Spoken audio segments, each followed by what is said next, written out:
Hi, I'm Kelsey Mays for Cars.com, here with the new 2015 Subaru WRX. Now, for years, the WRX to performance car enthusiasts has always been a symbol of performance and all-wheel drive at a reasonable cost. That remains the same here for this 2015 redesign, which shares its platform and most things with the fourth generation Subaru Impreza. We've had a chance to drive it, so buckle up. We're going to talk mostly about that. On the hood here is a functional hood scoop. It funnels air to the intercooler for a 2-liter turbocharged 4-cylinder. The first time since 2005 that the WRX has not had a 2.5-liter turbo 4-cylinder. But gearheads, fear not. This has a lot more technology now.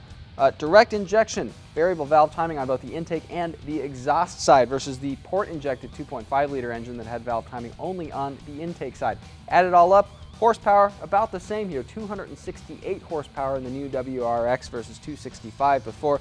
Torque though, now up to 258 pounds-feet from 2,000 all the way up to 5,200 RPM. That's a nice increase versus last year's 244 horsepower at about 4,000 RPM. Not too bad for a car that's only about 60 pounds heavier than its predecessor, Subaru says. So all of that begs the question, is the WRX still quick? Well, yes, it definitely is. Nice chunk of power from 3 all the way to 6,000 RPM.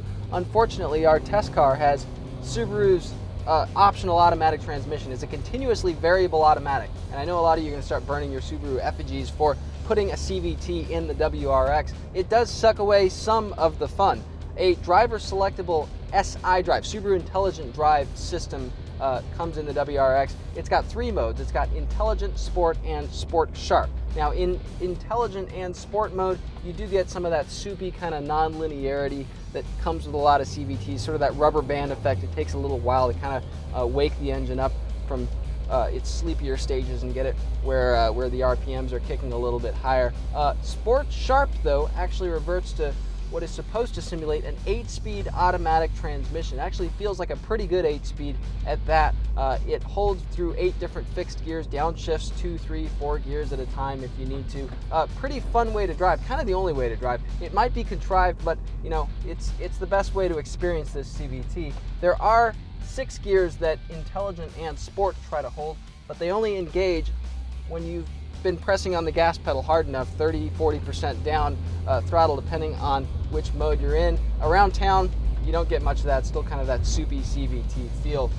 Ride quality has its ups and downs. Subaru says it stiffened the springs, the shocks, and the bushings versus the last WRX. This car definitely rides firm, but not objectionably firm. If you're driving around on fairly smooth pavement especially, it's fine. It cushions out undulations pretty easily at higher speeds. It can bounce around through some potholes in certain other areas. All-wheel drive standard, obviously, on the WRX. It's a 50-50 viscous coupling if you get the manual transmission. With the automatic, it's an electronically controlled coupling that pushes a little bit more default power to the rear. Our test car has winter tires, which don't actually have a lot of grip. Obviously, you'd expect that of winter tires. They're a little bit noisy too, but overall, pretty good balance in this car. You can kind of toss it around as much as you want. The rear steps out, it's fairly controllable.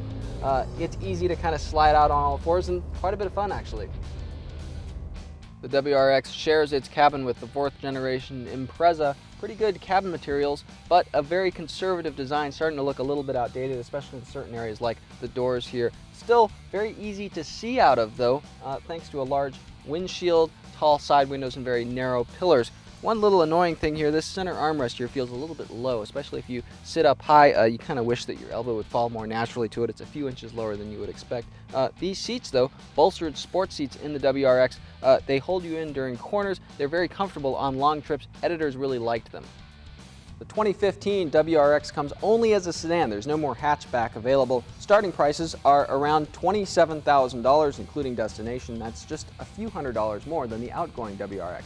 Now, if you tack on a few options, that price can get very high very fast, but still, for its base price, the WRX remains a bit of a performance bargain. Consider that the Mazda Speed 3, the Volkswagen GTI, those competitors start very close to $27,000 from their previous generations in very recent years. Mazda will almost certainly redesign the Speed 3 based on the 3rd gen Mazda 3, and we have a 7th gen Volkswagen GTI coming into VW dealerships in just a few months. Still, right now, the WRX does make a bit of a performance splash in this sort of cheap speed segment here, though maybe not with the CVT automatic transmission. Fortunately, there is a standard 6-speed manual transmission available in the WRX. Call us a little old school, but we think that's the one we'd start shopping first.